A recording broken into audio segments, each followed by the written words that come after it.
All right, let's hear it for Brian. He does a great job, right? And Seth, what a great organization. What a blessing and an honor to be here with you today. Some of you know me from my radio show. Some of you know me from my Fox TV show that I have for 7 years on Fox 29 and Fox 5. And some of you know me from the Common Sense Club. As you remember, back in 2021, and let me preface it by saying this, and Brian, I appreciate your words on how things have dramatically changed in New Jersey. This is a completely different race this year than we have ever had, and it is why the Democrats have an expectation that the Republicans are going to take back the governor's mansion in 2025, because things have changed so much, right? And you can see it. If you look at their polling across the board, there isn't one candidate in double digits, unless they have their own super PACs doing the polling. But when you look at the public polling, they're all between 3 and 8% on the Democrat side, and they've got 8 candidates running, including, by the way, Sean Spiller, who is the head of the NJEA and has that organization spending millions of dollars to promote his own candidacy. I mean, you think about how deep the corruption is in this state. But if you look back to 2021, the reality is we shouldn't be having this conversation today. We should be looking forward to the re-election of a Republican governor. That's where we should be. We're not. And I'm going to be blunt. Those of you who have heard me talk for the last 12 years in media know that I don't pull any punches, that I speak the truth, that I can be harsh at times, and you may also know that I love a good fight, and I love a primary. You know, we've been up and down the state in just the last 2 days, Bergen County, Ocean County, Sussex County. We try to hit 3 counties a day. We're doing 4 or 5 events a day. And I do a lot of events where some of the other candidates for governor are there. And it's funny to me because one candidate in particular has spent more than $2 million attacking me over the past 6 months, taking out of context 20 seconds from 15,000 hours of my public broadcasting and trying to paint a false picture. And it's funny because this is the first candidate that says, you know, we all have to unite as Republicans.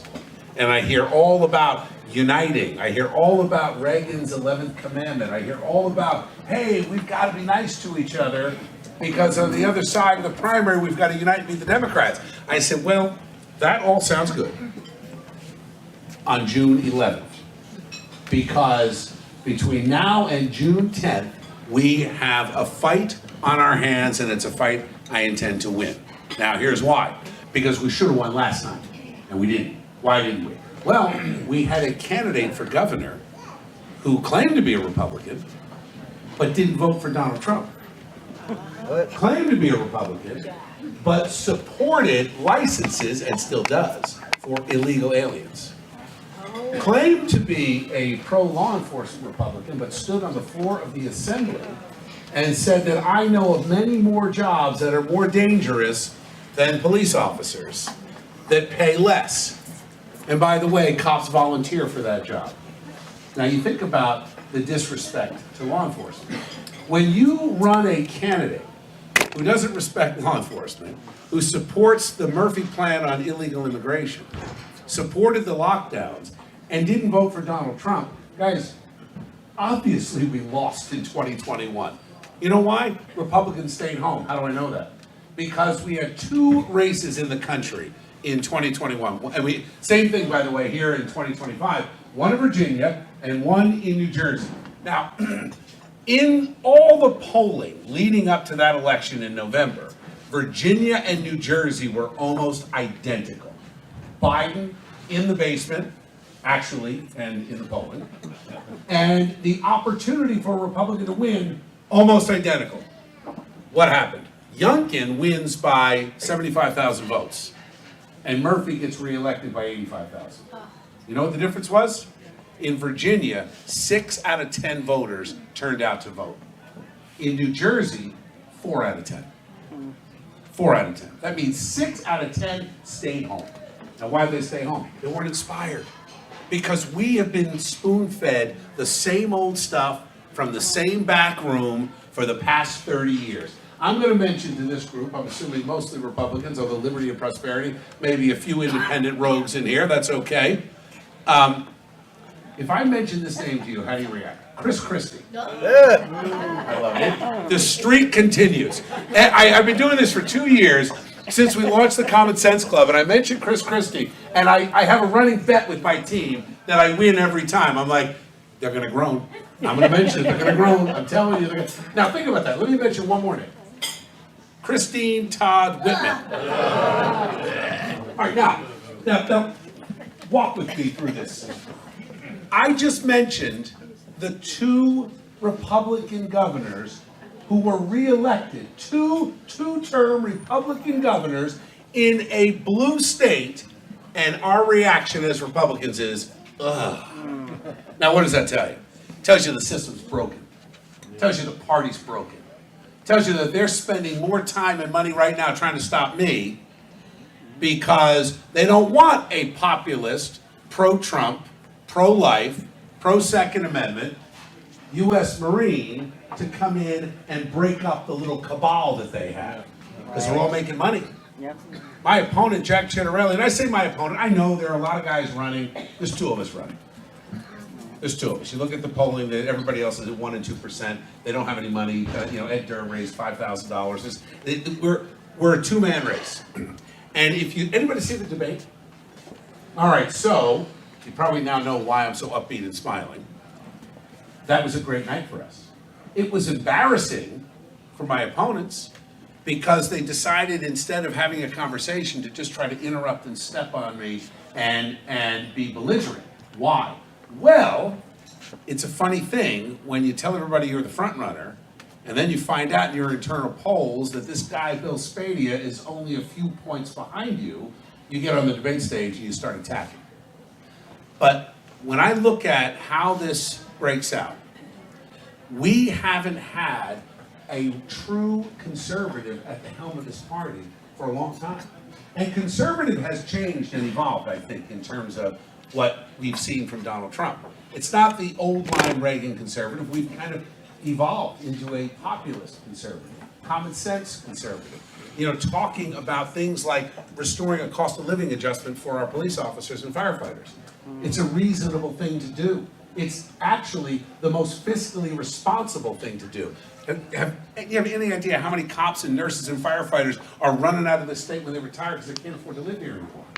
We're driving people out of the state. We've got to keep them here. I remember once I had a conversation with John Bramnick, who, now, John, full disclosure, is a friend of mine. He's way to my left. He hates Trump, and at least I'll give him credit, though. He's honest about it.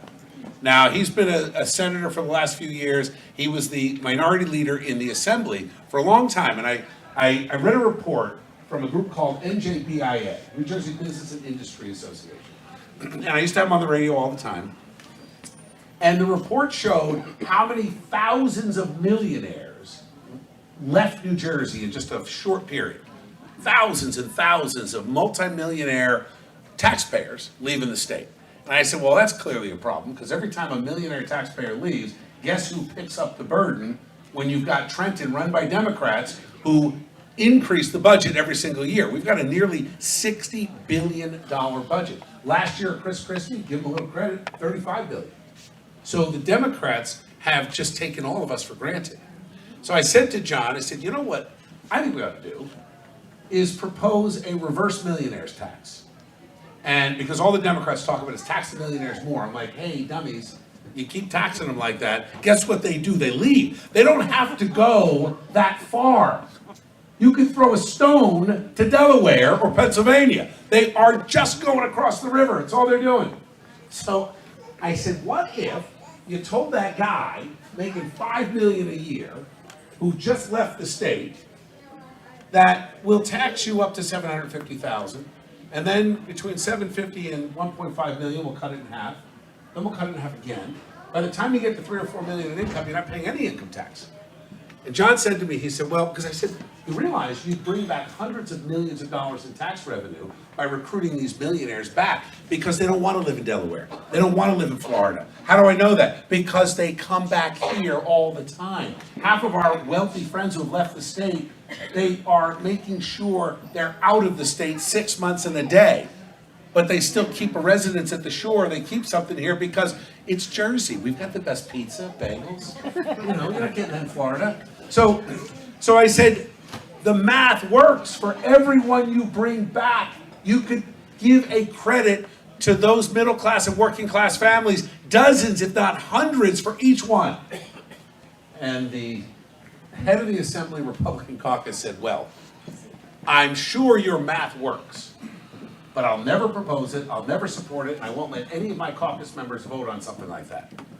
And his reason, he said the Democrats will run 30-second ads all through Election Day saying, there you go again, supporting the rich. And I said, John, this is exactly what's wrong with our party. If you look at the history and the legacy of Ronald Reagan, Donald Trump, Ron DeSantis, Scott Walker in Wisconsin, you know what the common thread is? They were all tough. They had a plan, and that plan was not popular in their first year in office. They got beat up for a lot of what they did. But they did it because they changed the game. Scott Walker was so unpopular, he got recalled. But then you find out that the real people loved him. It was the special interests and the teachers union and the guys in the back room that hated him.